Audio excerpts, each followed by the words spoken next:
They call her Chernaya, and the word makes rifles feel suddenly lighter. In Minsk, a German patrol pauses, listening to a city that refuses sleep.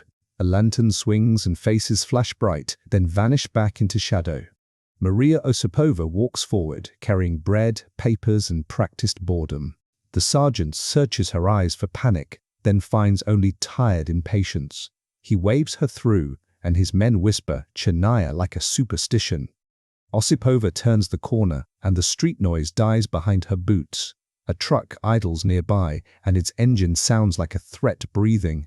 She does not look back, because looking back is how people die. Somewhere across Minsk, doors are kicked in, and families are dragged out. Osipova keeps moving, because stillness is the easiest thing to arrest. Tonight, her route leads toward a mansion where Wilhelm Kube feels untouchable. Mariya Osipova had been born Mariya Borisovna Sokovitsova on 27 December 1908. She was born in Serkavitsy, Mogilev Governorate, then within the Russian Empire. At 13, she worked in a glass factory and learned endurance early. In 1924, she met Yakov Osipov while attending the 6th Komsomol Congress. She married later, changed her surname, and joined the Communist Party. She graduated from the Agricultural School of Minsk in 1935. Osipova studied law and graduated in 1940, then served at Belarus's Supreme Court. In May 1941, she left court work for employment in legal practice. She had believed procedure could shield people if rules stayed unbroken. She had also learned how systems hid their weak seams and blind spots. When the war arrived, that knowledge became her most useful weapon. Because in occupied Minsk, knowledge could move where bullets could not. On 22 June 1941, Germany invaded the Soviet Union without warning. German forces quickly took Minsk, and terror replaced ordinary daily routines. Orders appeared on walls, threatening death for weapons, radios, or assistance. Neighbors learned to whisper because denunciation could buy safety or food. Jews were forced into the Minsk ghetto under German authority.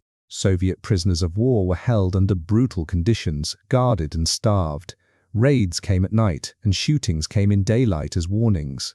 Hunger became a policy, and fear became the city's shared language. Stairwells turned into traps, and every knock sounded like an ending. Osipova watched people shrink, trying to survive by disappearing completely. She chose the opposite, building connections inside a city built on fear. That choice made her nickname start breathing inside the occupied city. Soon after Minsk fell, Osipova helped organize an underground group. She worked with a teacher at the law school where she had studied. The group began with 14 members because trust was everything. They printed anti-Axis leaflets, risking searches, informers, and sudden arrests. They hid Jews in apartments when hiding someone meant sharing execution. They helped prisoners of war escape, moving them through attics and cellars. After contacting partisans in 1941, they began sabotage and reconnaissance. By 1943, the organization had 50 active members inside occupied Minsk. Osipova became the link between city conspirators and forest detachments. She wrote for the underground newspaper Zvezda, circulated inside occupied Minsk. Weapons and medicine were stolen, hidden, and passed along to other units. Each delivery looked ordinary until you pictured the punishment for discovery. Her underground pseudonym was Chernaya, the Black One, used during raids. It was short enough for whispers during raids and street checks. It protected her identity and protected others from knowing too much. Osipova carried secret messages between partisan formations operating around Minsk daily. She served as liaison to units called Dima and Mesnyi. She also linked to the Diady Koli and Zhelezniak brigades. Osipova communicated with the 200th unit, named in honor of Konstantin Rokossovsky. Her strength was not courage alone, but structure, verification, and discipline. She compartmentalized information, so one arrest could not expose everything. She verified identities because traps were common and betrayal was cheap. She changed routes, changed times, and changed meeting points without announcement. That method hardened into her reputation long before any bomb moved. The nickname grew because Osipova refused predictable patterns and careless talk. She learned German routines because routine is the enemy of vigilance. She learned to look bored because boredom disarms suspicion better than tears. Sometimes her work looked like medicine missing from a German storehouse. Sometimes it looked like a refugee hidden above a stairwell landing. Sometimes it looked like a prisoner of war slipping through a back door. Osipova made ordinary errands serve extraordinary purposes, day after day. Her network breathed through small acts repeated until they became impossible. Every safe attic became a battlefield without gunfire or uniforms. Every leaflet became a bullet aimed at German certainty and pride. Every successful escape forced the occupier to widen its net further, and by 1941, Minsk gained a ruler who demanded a sharper answer. Wilhelm Kube arrived as Generalkommissar on 17 July 1941, based in Minsk. He led Nazi civil administration in occupied Belarus from city headquarters. He was involved in crimes against Jewish people under his authority. He also fought partisan resistance, ordering harsh measures against suspected helpers. To Osipova's network, Kube was a symbol that made terror feel permanent. By 1943, Moscow authorized partisan detachments around Minsk to kill him. 12 different partisan groups received orders to liquidate Kube and break his power. Several attempts failed, and each failure tightened German security across Minsk. On 22 July 1943, a bomb exploded in a Minsk theater. Around 70 German soldiers were killed, but Kube left minutes earlier. On 6 September 1943, partisans attacked a banquet for German officers. They killed 36 officials and officers, but Kube was not present. Luck shielded him, and luck made German arrogance louder inside Minsk. The underground needed access that guards could not block at any gate. Nadezhda Troyan was tasked to find inside access in Kube's household. Valentina Stutskoy suggested her sister Yelena Mazanik as the entry. Mazanik worked in Kube's mansion as a maid and feared betrayal. Troyan approached carefully because one mistake could destroy multiple networks. Mazanik demanded identity proof, and Osipova's identity had to be verified. Only then did Osipova move from liaison work to the final delivery.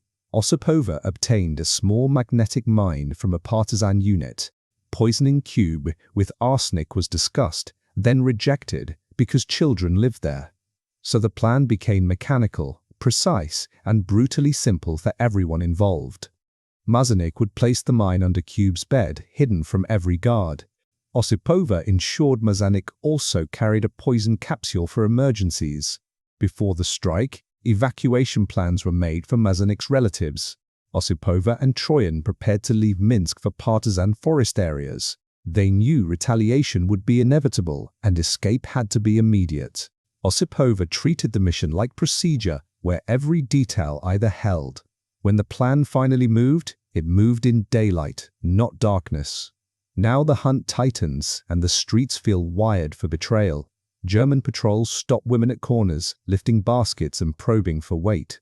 Osipova keeps her face flat because emotion is a telltale flare. She hears whispers about informers, and she hears whispers about executions. She walks past a German casino where officers laugh over stolen comfort. Inside that laughter, Osipova senses the moment before a scream. She changes routes twice, then merges with a market line of civilians. A guard searches purses and hands, pretending it is routine security. Osipova offers her papers first, like a clerk rushing to work. The guard studies her, then looks away, bored by her steady eyes. Behind him, another soldier mutters, "Chernaya," as if naming a ghost. Osipova does not react, because reaction is what they are hunting. In the background, the mansion schedule is being measured in minutes.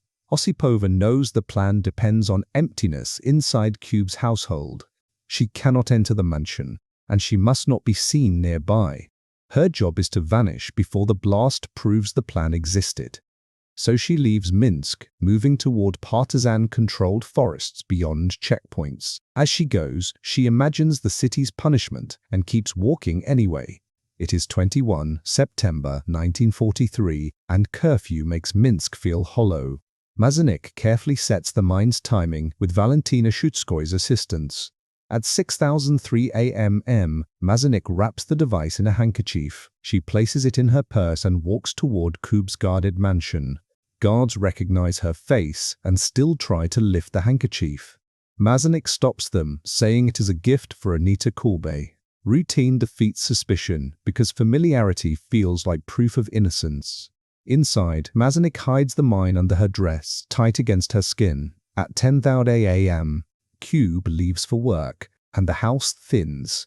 His older children go to school, and Anita shops with the youngest child. Mazanik enters his bedroom and places the mine under his bed. She leaves, claiming toothache, and the door closes behind her quietly. It is 1002 a.m. On 22 September 1943, and Minsk trembles. The mine detonates 40 minutes early, but it still kills Wilhelm Kube. The blast tears certainty apart, and sirens rise through sleeping streets. Kube's pregnant wife survives because she sleeps in a different bed.